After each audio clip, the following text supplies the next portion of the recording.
Hey, everybody. Welcome to this Astro-Tarot forecast for April 10th through the 15th. This is my weekly report that I do every week for my Patreon followers. So I'm giving you like a little preview here. So unfortunately, the solar eclipse definitely made me ill. It was super powerful, definitely harsh energy for my body. So I'm still in recovery.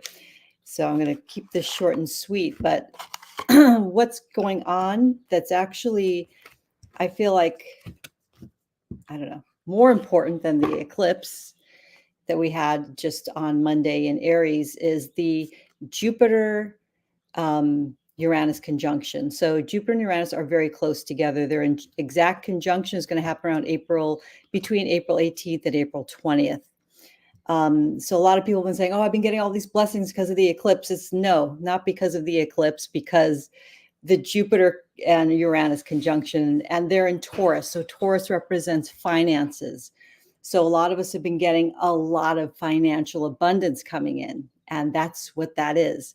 Eclipses eclipse things out, take things away, subtract things, right? So, not to say that some people will experience great, amazing breakthroughs in an eclipse. It's a very mystical aspect. Bless you. Someone outside is sneezing really loudly. And when we see something like this in these two big, I don't know. Uranus is, I don't think it's considered a benefic. Like Jupiter is definitely a benefic. Jupiter is here to bring us good luck, bring us abundance, bring us expansion, right? And Uranus is all about surprises, things popping up just out of nowhere. So, and then we're also in Mercury retrograde in Aries. So that could also mean, with this extra added surprise stuff, that people from the past may come back and want to work with you, or now I'm sneezing, or want to partner with you, or maybe companies are coming back from the past. But this is an amazing transit. So I'm not going to talk about the mundane astrology, which is what is happening in the world because of this thing, but like overall, like we're going to see markets probably take a super increase. Now, as people have said, it could be a super decrease with Jupiter here, and it doesn't seem to be poorly aspected as far as I'm concerned. I think we could expect more growth in the markets, including cryptocurrencies, right? Because Uranus rules cryptocurrency, digital currencies, innovation, AI, all of these things that are now like the narratives that people are investing in, and I'm seeing it firsthand because I work for a company that has cryptocurrency, AI, blockchain, and amazing technologies along with different productions. So really, the past 2 weeks into, up until the exact conjunction and after the conjunction, because like I said, Uranus and Jupiter are going to be close together, for a little bit of space of time here. So this is going to be really working us.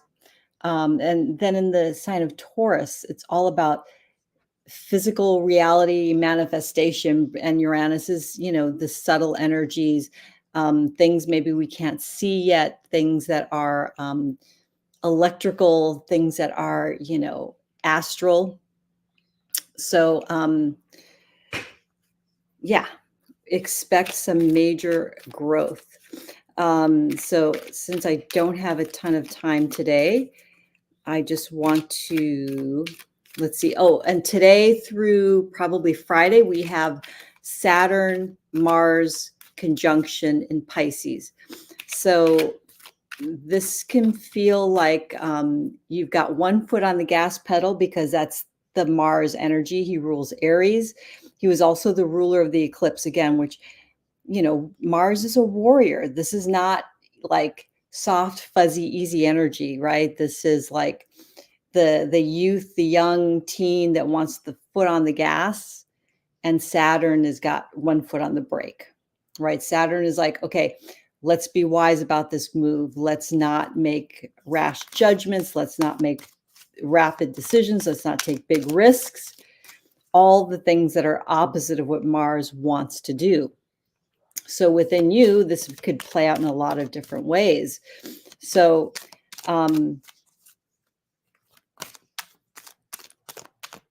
where Mars, especially Mars in Pisces, is not going to want boundaries, and Saturn here as well is not going to be quite as like the, there has to be huge, like super defined boundaries. Again, this could just also, with Saturn and Pisces, making the intangible tangible. So I feel like we're Saturn and Uranus and Jupiter actually are working in a flow together, because Jupiter also is the ancient ruler of Pisces. And Jupiter and Uranus are in Taurus, which is an earth sign, which flows beautifully in a sextile angle to the Saturn in Pisces, right? So this would create a nice flow of opportunity. Okay, I'm pulling a goddess card for us first for the week, and then I'm going to pull a card for today and tomorrow, and then one for the weekend, and then maybe one overall. So let's see what the tarot have to say. I'm using this beautiful goddess deck with art by Susan Seddon-Boulay, and then I'm using the Good Tarot by Colette Baron-Reid for. Okay, we got two really amazing cards for today and tomorrow. Let's see what comes up for Friday, Saturday, Sunday.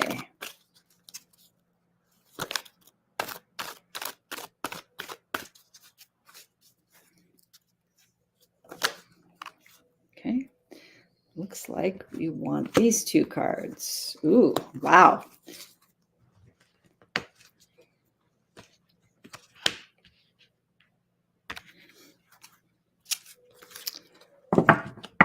All right, so our goddess for this week that's overlighting us, that's protecting us and guiding us, is the wisdom goddess Athena. Seeing her here with the snake over her head. Usually she's got a snake wrapped around her arm. The snake represents wisdom, particularly feminine wisdom. So Athena is a strategist. She's also a goddess of art and a patron for artists. So it says here, Athena is presented by the Greeks as the virgin goddess of war and wisdom, a symbol of courage and friendship. She often counsels warriors to gentleness. She is especially honored as a goddess of agriculture, the creator of the olive tree, the flute, the ship, goldsmithing, and shoemaking, and the goddess who introduced the yoke for the oxen and bridle for the horse. She is a patron of all useful and elegant arts. In Greek mythology, Athena is said to have breathed soul into the men created by Prometheus, and to have helped Prometheus steal fire from the heavens to give to men. Athena is a wonderful affirmation that there are no limits to what a woman can do with her intellect and creative ability. So before making, again, we're talking about the Mars and Aries, wanting to put the foot on the gas pedal at all times. And she's like, have a strategy first, so she's working with Mars and Saturn, and probably with Jupiter and Uranus in a way to, make sure that we're not just discounting our wisdom and being flippant with decisions, or not really being strategic with our planning and our decision making. Let's see if I get anything else from this card.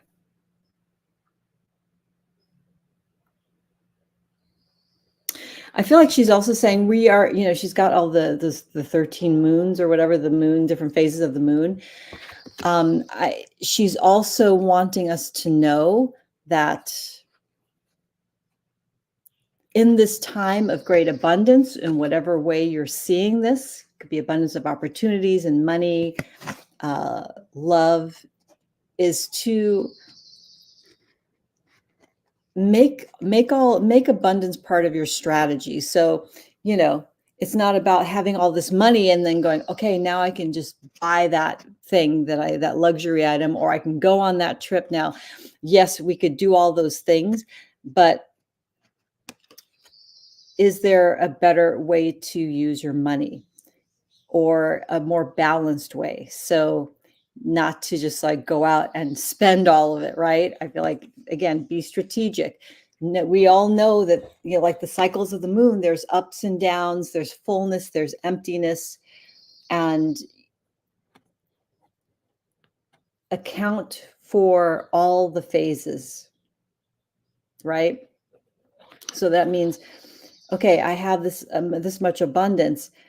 And yes, I want to put some of this into maybe more growth in my company, some of this into like leisure time, luxury products, a new car, a vacation, whatever.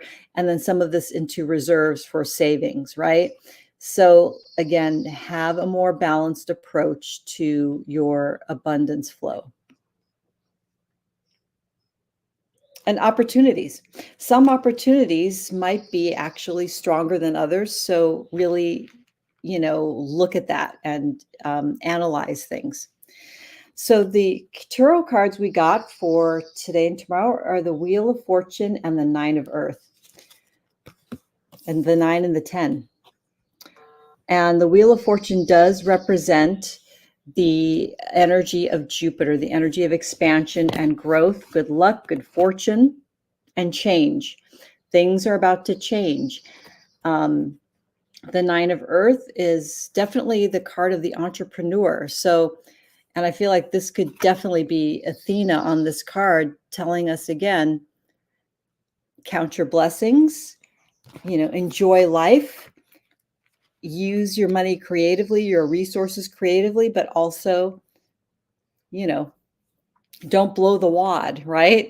Don't blow all the money. You're going to have big wins, big changes coming, which is great and beautiful, but stay grounded and stay in that strategic mode, like stay like neutral, right? Like I'm a big proponent of celebrating everything, celebrating the $5,000 check you get, celebrating the $5 check you get. Like the more you show gratitude for all the abundance and all the beautiful things in your life, the more that come in. I mean, it is logic, right? We know this.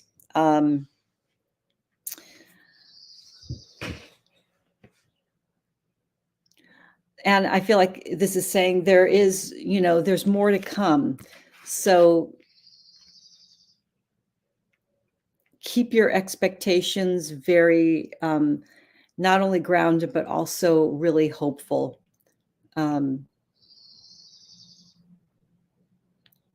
Definitely nurture yourself, nurture your projects, and they will continue to grow. So we're going to start seeing what feels like next level abundance, next level opportunities. However, there is more to come. So just know that this is not I feel like this is not the end. I feel like this is the beginning. Okay, so Friday, Saturday, Sunday, we have the 13 card and the Messenger of Fire. So the Messenger of Fire is definitely the Mars card here. 13 is called the Death card in traditional tarot. It represents the planet Pluto. So, Pluto in Aquarius, and Mars is going to be moving into Aries, joining the Aries party. Right now, Mars is in Pisces. So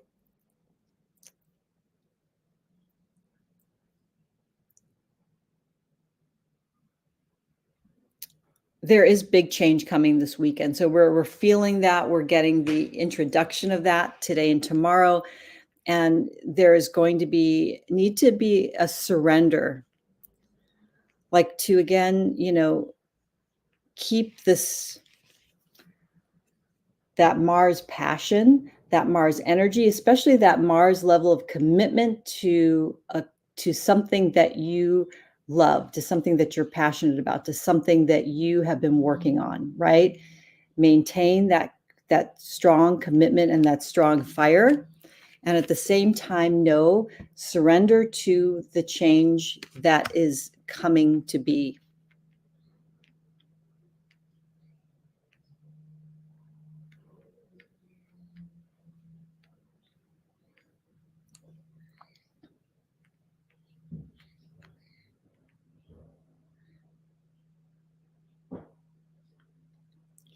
Yeah, I feel like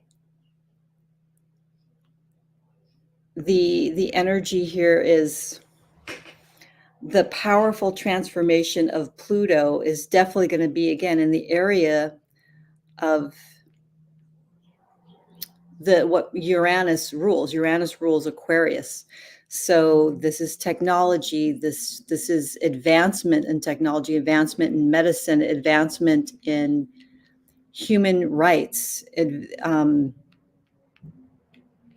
So yes, we don't know what those changes are. It's a mystery until they happen, but it could be surprising. But I feel like it's going to fuel the fire of the passions that you have been feeling already for some projects.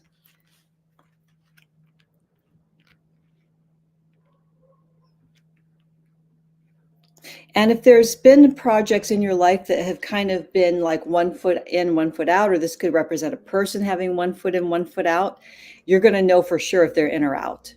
And then you decide, am I in or out, right? But we cannot obviously control other people's decisions and what other people want. So that's kind of, I think, where the challenge of the death card is. It's that transformation and surrender to, hey, I can't control this. I can only control my own reactions. I can only control my own level of commitment, right? So that's part of it. Okay, is there any last parting message for us from the tarot? Let's see. Overall, I'm feeling really excited. Like I said, now that we're post-eclipse, my body is starting to come back into its more balanced state. I took a good hike this morning, not my regular hike. I probably did about 50% of it, or maybe 60 or 70% of it, because like I said, I started feeling like headachy and I wanted to really interesting. Okay, the final words from tarot are the Ace of Pentacles and the Ten of Swords. Yeah, something is definitely ending, so something new can be born. You are manifesting something new, something that has lasting, sustainable value, that brings prosperity, that brings more resources, that brings joy. That beautiful stag there with the butterflies on his antlers. The beginning of this new, beautiful, abundant, prosperous phase. You have to let something go, though, or something lets us go, or you go, right? Again, this is the Ten of Air is definitely eclipse energy. It's an ending that sometimes can be difficult, but at the same time, it's opening the door for fresh energy, for the new to come in. Okay, so again, surrender to things that you can't control with as much peace and diplomacy, I think, is a word I would come to, especially with all that air. Aries energy can get angry, can get very brash when it's not in a happy place. So keeping our shadow, our ego, and our emotions in check. I think on all, all things, right? That's that Athena energy, staying balanced, staying cool-headed. Okay. So I see there's some people here. I'm sorry, I didn't check my comments. Let's see. Here we go. Comments are here. I'm not seeing any, but maybe I'll see some online later. Leave me comments and let me know how this week is going for you. It's really exciting, amazing energy. And yes, come and join me in my containers, especially if you like this kind of content and want more and deeper dives. Come into my Patreon membership. It's $7 a month, and the first 7 days are free. I also have in-person containers now. We are doing a beautiful business immersion in New Orleans, the October 20th and 21st. I've got to, like I said, I haven't been well, so I will be sending out more information. And then I also have a 5-night mermaid goddess Mayan cruise that is going to be amazing. And we're actually going to cruise and do all of these beautiful rituals together on beaches. One beach actually in the Mayan Riviera, and then one in the Bahamas. So it's going to be incredible. It's going to be amazing. So check out my my Instagram, all of my different channels. You'll see it, but you could also go to chrisseraphine.com and sign up for my newsletter, and then you'll know when everything's happening. Okay. Talk to you guys later. Bye.